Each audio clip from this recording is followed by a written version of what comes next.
ನನ್ನ ಬಗ್ಗೆ ನಾನೇ ಹೇಳ್ಕೋಬೇಕಾಗಿಲ್ಲ. ನಿಮ್ಮ ಆಶೀರ್ವಾದದಿಂದ, ಎಲ್ಲರ ಸಹಕಾರದಿಂದ ಇಷ್ಟು ಸಾಧನೆ ಮಾಡಕ್ಕೆ ನಮ್ಗೆ ಅವಕಾಶ ಸಿಕ್ತು. ಅನ್ನೋರು ಹೇಳ್ಬಿಟ್ಟು ಹೋಗಿದ್ದಾರೆ, ನಿರ್ಮಾಪಕರಿಗೆ ಅನ್ನದಾತರು ಅಂತ. ಆ ಅನ್ನದಾತರನಿಂದಾನೇ ಸಿನಿಮಾ ರಂಗ ಉಳಿಯೋದಕ್ಕೂ ಬದುಕೋದಕ್ಕೂ ಒಂದು ಅವಕಾಶ ಇರುತ್ತೆ. ನಾನು ತೆಲುಗು ಆಗ್ಬೋದು, ಕನ್ನಡ ಆಗ್ಬೋದು, ತುಂಬಾ ನಿರ್ಮಾಪಕ ನಾನು ನೋಡಿದ್ದೀನಿ. ನಾನು ಎಲ್ಲಾ ನಿರ್ಮಾಪಕರಲ್ಲಿ ಆ ಕಾಲದಲ್ಲಿ ನಾನು ರೌಡಿ MLA ನಿರ್ಮಾಪಕ ನಾನು ತುಂಬಾ ಇಷ್ಟಪಟ್ಟಿದ್ದೀನಿ. ಆಫ್ಟರ್ ಲಾಂಗ್ ಗ್ಯಾಪ್ ನರಸಿಂಹಮೂರ್ತಿ ಅವ್ರು ನಾನು ಇಷ್ಟಪಟ್ಟಿದ್ದೀನಿ. ನಾನು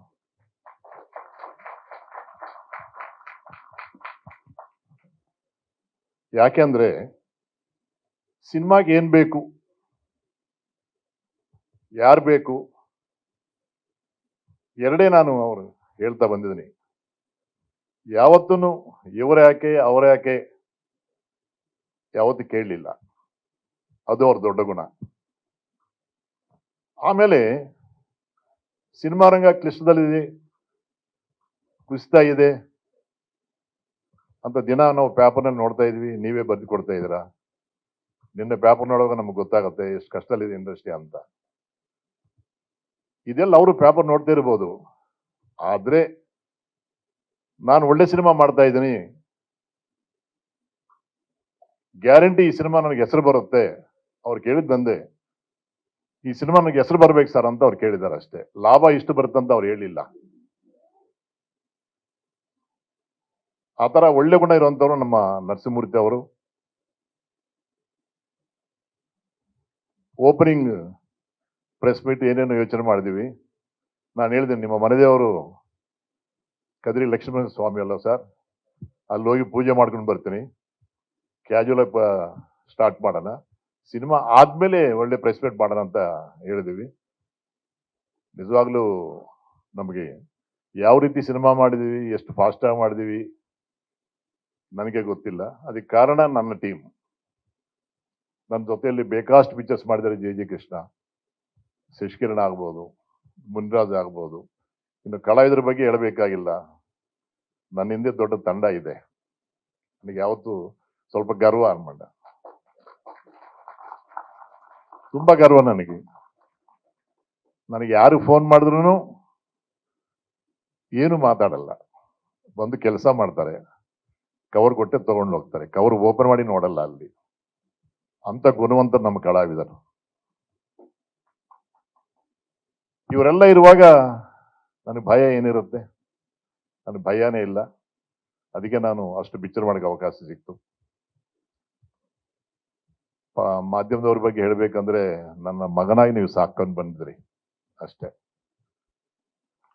ಯಾವತ್ತೂ ನನ್ನ ಮೇಲೆ ಇಷ್ಟು ಕಪ್ಪು ಚುಕ್ಕ ಇಲ್ಲದೆ ನೀವೇ ಕಾಪಾಡ್ಕೊಂಡು ಬಂದಿದ್ರಿ. ಸಂತೋಷ ಆಯ್ತು. ನಿಮ್ಮೆಲ್ಲರಿಗೂ ನಾನು ಯಾವತ್ತೂ ನಿಮ್ಮ ಸಹಾಯ ನಾನು ಮರೆಯಕ್ಕಾಗಲ್ಲ. ಮುಖ್ಯವಾಗಿ ಒಂದು ಸಿನಿಮಾ ಇನ್ವಿಟೇಷನ್ ಬರಬೇಕಂದ್ರೆ ಹಾಡುಗಳು ಇಂಪಾರ್ಟೆಂಟ್. ವಿನಯ್ ಚಂದ್ರ ಅವ್ರ ತಂದೆಯವರು ನಮ್ದೆಲ್ಲ ಕೆಲಸ ಮಾಡಿದ್ದಾರೆ, ಕಲಾವಿದರಾಗಿ, ಜರ್ನಲಿಸ್ಟ್ ಆಗಿ ಪರಿಚಯ ಆಗಿರ್ಬೋದು. ಅನ್ಎಕ್ಸ್ಪೆಕ್ಟೆಡ್ ಆಗಿ ನಮ್ಮ ಗಿರೀಶ್ ಗೌಡ್ರು ವಿನಯ್ ಚಂದ್ರನ ಈ ಪಿಕ್ಚರ್ ಕರ್ಕೊಂಡು ಬಂದ್ರು. ನಿಮ್ಮೆಲ್ಲರಿಗೂ ಗೊತ್ತು, ಹೆಚ್ಚು ಸಿನಿಮಾಗಳು ನಾನು ಉಪೇಂದ್ರ ಕುಮಾರ್ ಅವರು, ಹಂಸಲೇಖ ಜೊತೆ ಜಾಸ್ತಿ ನಾನು ಮಾಡಿದ್ದೀನಿ. ಬೇರೆಯವ್ರದ್ರಲ್ಲಿ ಕಡಿಮೆ ಮಾಡಿದ್ದೀನಿ. ನಾನು ಹೊಸಬ್ರ ತರ ಮಾಡಲೇ ಇಲ್ಲ. ನಾನು ಅವ್ರು ಹೊಸಬರಲ್ಲ, ಜಗ್ಗೇಶ್ ಅವರು ಚಿತ್ರ ಎಲ್ಲ ಮಾಡಿದ್ದಾರೆ. ಬಟ್ ಗಿರೀಶ್ ಅವರು 2-3 ಸಾಂಗ್ ಕೇಳಿಸಿದ್ದಾರೆ. ಇಮಿಡಿಯೇಟ್ ನರಸಿಂಹಮೂರ್ತಿ ಅವ್ರಿಗೆ ಗ್ಯಾರಂಟಿ ಕೊಟ್ಟಿದ್ದೀನಿ, ಅವ್ರು ಚೆನ್ನಾಗಿ ಮಾಡಿ ಕೊಡ್ತಾರೆ ಸರ್ ಅಂತ. ನಿಮ್ಗೆ ಓಕೆ ಆದ್ರೆ ಓಕೆ ಸರ್ ಅಂತ ಇಲ್ಲ ನರಸಿಂಹಮೂರ್ತಿ ಅವರು ಅನ್ನೋದು. ಅದಕ್ಕೆ ನರಸಿಂಹಮೂರ್ತಿ ಅವ್ರ ಬಗ್ಗೆ ಫಸ್ಟೇ ನಾನೊಂದು ಸಬ್ ಟೈಟ್ಲ್ ಹಾಕೊಂಡಿದ್ದೀನಿ. ನಾನು ಇಸ್ ವೆರಿ ಗುಡ್ ಪ್ರೊಡ್ಯೂಸರ್ ಅಂತ. ಇಂಥ ನಿರ್ಮಾಪಕರಿದ್ರೆ ನಾವು ಒಳ್ಳೆ ಒಳ್ಳೆ ಚಿತ್ರ ಮಾಡಕ್ಕೆ ಅವಕಾಶ ಇರುತ್ತೆ.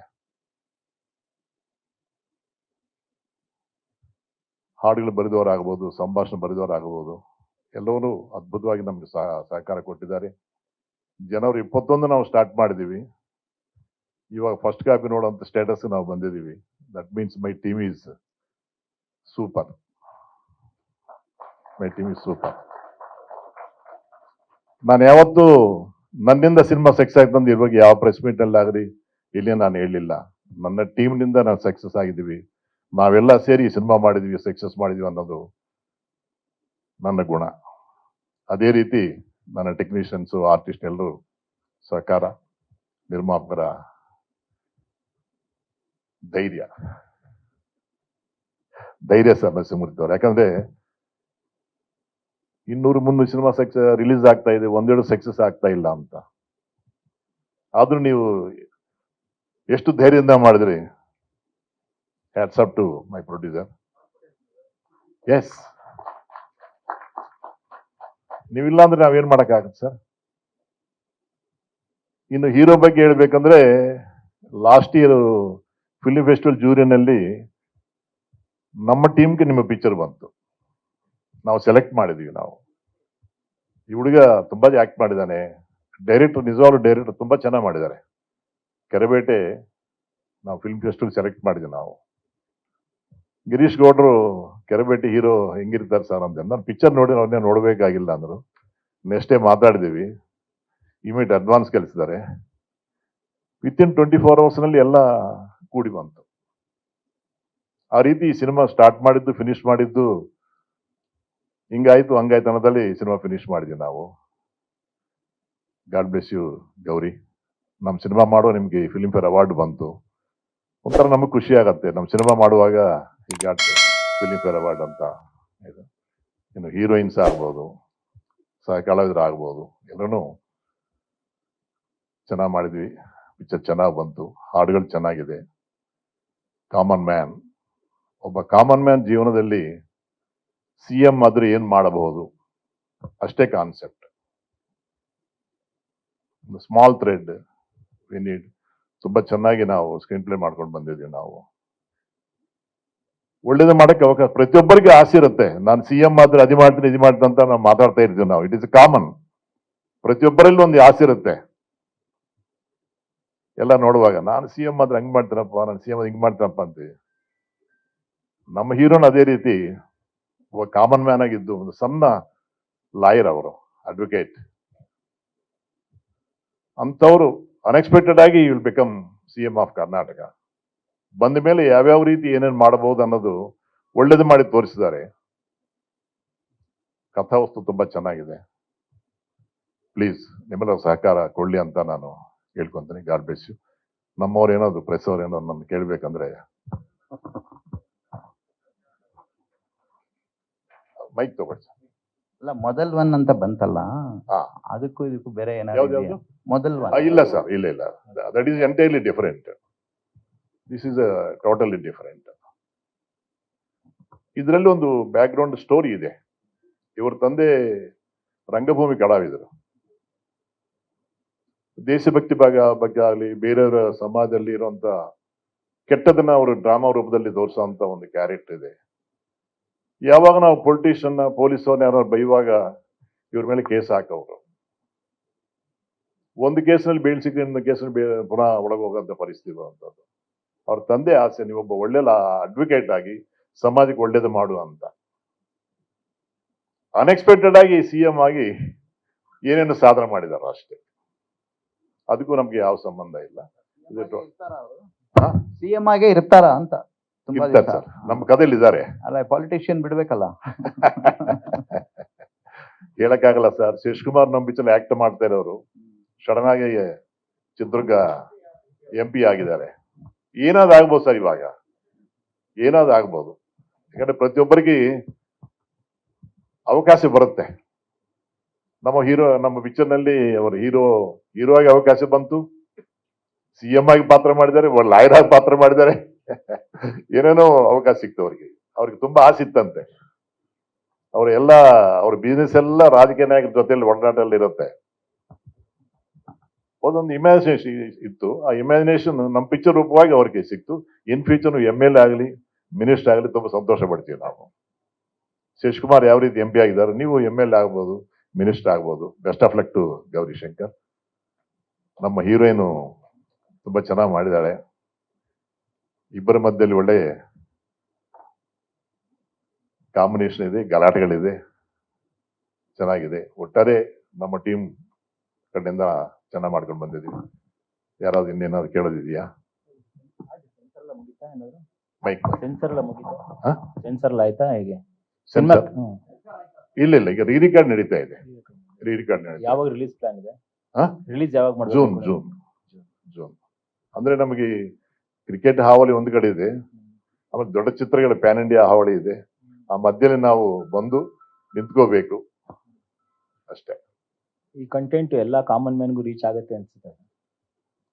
ಕಂಟೆಂಟ್ ಕಾಮನ್ ಮ್ಯಾನ್, ಪ್ರತಿಯೊಬ್ಬ ಕಾಮನ್ ಮ್ಯಾನ್ಗೂ ರೀಚ್ ಆಗತ್ತೆ ಅಂತ ಎಲ್ಲ ಕಂಟೆಂಟ್ ಇದೆ ಅನ್ಸುತ್ತೆ. 100% ಹೇಳಿದ್ನಲ್ವಾ, ಪ್ರತಿಯೊಬ್ಬ ಕಾಮನ್ ಮ್ಯಾನ್ಗೆ ಒಂದು ಆಸೆ ಇರುತ್ತೆ.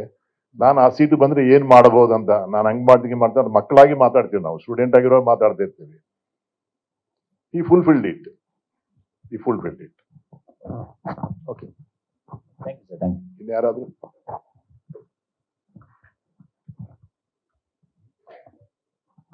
ಸರ್, ನಮ್ದು ಒಂದು ಪ್ರಶ್ನೆ. ಕೇಳಿ ಗಿರೀಶ್ ಅವರೇ. ಸರ್, ಕನ್ನಡ ಚಿತ್ರರಂಗಕ್ಕೆ ನಿಮ್ಮ ಕೊಡುಗೆ ತುಂಬಾ ಅಪಾರವಾದದ್ದು. ಓಕೆ, ಸೊ ನಿಮ್ ಸಿನಿಮಾ ನೋಡ್ಕೊಂಡು ಬೆಳೆದವ್ರು ನಾವು. ಸೊ ಈಗ 105 ಆಗಿ ಇದು 106ನೇ ಸಿನಿಮಾ. ಓಕೆ, ಸೊ ಇವತ್ತಿನ ಜನರೇಷನ್ ಒಂದು ಪ್ರಶ್ನೆ ಇರುತ್ತೆ, ಥಿಯೇಟರ್ಗೆ ಹೋಗ್ಬೇಕಾದ್ರೆ ನಾವು ಈ ಸಿನಿಮಾ ಏನಕ್ಕೆ ನೋಡ್ಬೇಕು ಅಂತ ಅಂದ್ಬಿಟ್ಟು. ಸೊ ಆ ಜನರೇಷನ್ಗೆ ಏನ್ ಹೇಳಕ್ ಇಷ್ಟಪಡ್ತೀರಾ?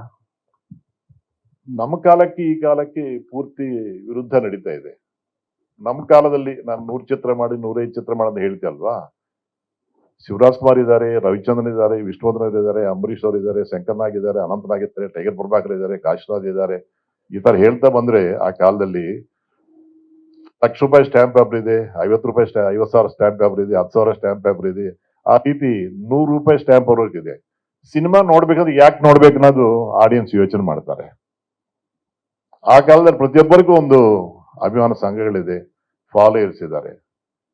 ಇವಾಗ ಅದನ್ನ ಕಲ್ಕೊಂತ ನಾವು. ಅವರೆಲ್ಲ ಇವಾಗ ಇಲ್ಲ, ಅವರೆಲ್ಲ ನಮ್ಗೆ ದೂರ ಆಗಿದ್ದಾರೆ. ಇರೋರ್ನಲ್ಲಿ ಏನೋ ಚಾಲೆಂಜ್ ಕಾಣ್ತಾ ಇಲ್ಲ. ಒಂದು 20 ಜನ ಹೀರೋಸ್ ಬೇಕು ನಮಗೆ ಇಂಡಸ್ಟ್ರಿಗೆ. ಪ್ರತಿ ತಿಂಗಳು 1-2 ಸಕ್ಸಸ್ ಆಗಬೇಕು. ರಾಜ್ಕುಮಾರ್ ಅಂತವ್ರು ಆಗದೆ ಇದ್ರು ಒಂದು 20 ಜನ ಒಳ್ಳೆ ಹೀರೋಸ್ ಇದ್ದಾರೆ. ಬಟ್ ನಿರ್ದೇಶಕರು ತಪ್ಪಾಗಬಹುದು, ನಿರ್ಮಾಪಕರು ತಪ್ಪಾಗಬಹುದು, ಕಲಾವಿದರು ತಪ್ಪಾಗಬಹುದು. ನಾವೇ ಆಡಿಯನ್ಸ್ ಡೇ ಟು ಡೇ ಕಲ್ಕೊಂತ ಇದೀವಿ ನಾವು. ಎಂಟೈರ್ ಇಂಡಿಯಾದಲ್ಲಿ ನಿಮ್ಗೆಲ್ಲ ಗೊತ್ತಿರೋದೇನಿಲ್ಲ, ತೆಲುಗವರು ನಮ್ಗಿಂತ ಕಷ್ಟದಲ್ಲಿದ್ದಾರೆ, ತಮಿಳ್ನವರು ನಮ್ಗಿಂತ ಕಷ್ಟದಲ್ಲಿದ್ದಾರೆ. ಒಂದು ಮಲಯಾಳಂ ಅವರು ಮಾತ್ರ ಒಂದು ಕಂಟೆಂಟ್ ಇಟ್ಕೊಂಡು ಅವರ ಮಾರ್ಕೆಟ್ ಕಾಪಾಡ್ಕೊಂಡು ಬರ್ತಾ ಇದ್ದಾರೆ. ಇವನ್ ಹಿಂದಿ ಆಲ್ಸೋ ನಿಮ್ಗೆ ಗೊತ್ತಿಲ್ಲದೆ ಏನಿಲ್ಲ. ಏನೋ ಒಂದು ಬಗ್ಗೆ ಮಾತಾಡ್ತೀವಿ ನಾವು, ಅದರಿಂದ 106 ಪಿಕ್ಚರ್ಸ್ ಫ್ಲಾಪ್ ಆಗ್ತಾ ಇದೆ.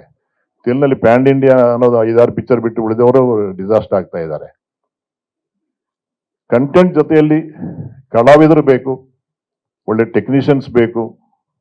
ಚೆನ್ನಾಗಿ ಮಾಡಿದ್ರೆ ಜನ ತಪ್ಪದೇ ಬರ್ತಾರೆ. ಆ ಹೋಪ್ ನನಗಿದೆ.